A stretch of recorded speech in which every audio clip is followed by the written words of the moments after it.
ඉතින් මම අද කියලා දෙන්න යන්නේ ඔයාලට කොහොමද ඔයාගේ PC එකේ හැම ඇප් එකකටම ඩාර්ක් මෝඩ් දාගන්න කියලා. මම අද ඔයාලට ක්‍රම දෙකකින් එක කියලා දෙනවා. පළවෙනි ක්‍රමය ඔයා ඉස්සෙල්ලාම ඔයාගේ සෙටින් එකට යන්න ඕනේ. සෙටින් එකට ගියාට පස්සේ මෙතන තියෙන එක උඩ ටච් කරගන්න ඕනේ. ඒක ටච් කරාට පස්සේ මෙතන කලර් කියලා දෙනවා. කලර් එකට ගියාට පස්සේ මෙතන තියෙන එක ඩාර්ක් කියන එක දාගන්න ඕනේ.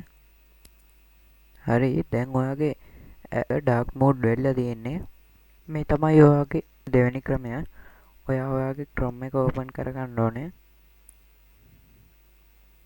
Chrome එක ඕපන් කරගත්තට පස්සේ මෙතන සර්ච් කරන්න ඕනේ CHROMEFLAGS කියලා. ඊට පස්සේ ඔයාට මේ වගේ එකක් පෙන්නනවා. මෙතන ඩාර්ක් මෝඩ් කියලා සර්ච් කරගන්න ඕනේ. ඊට පස්සේ ඔයාට මෙතන මේ පෙන්නන එක ඩිසේබල් වෙලා තියෙන්නේ. මේක එනේබල් කරගන්න ඕනේ. ඊට පස්සේ ඔයාගේ ඩාර්ක් මෝඩ් එක ඇක්ටිවේට් වෙනවා.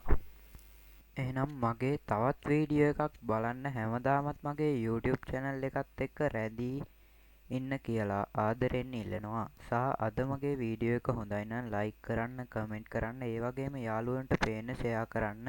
තාමත් මගේ YouTube channel එක subscribe කරලා නැත්නම් ඉක්මනින්ම subscribe කරලා මගේ channel එකත් එක්ක දිගටම රැඳෙන්න. අදට සමුගමු.